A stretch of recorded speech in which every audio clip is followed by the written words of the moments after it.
paket sembako untuk menanggulangi dampak COVID-19.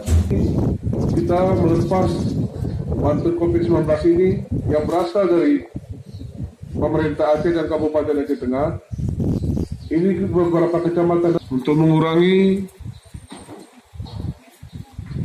kesalahan di dalam data. Bantuan pemerintah Aceh dan Kabupaten Aceh Tengah untuk masyarakat terdampak COVID-19 dengan resmi kami lepas.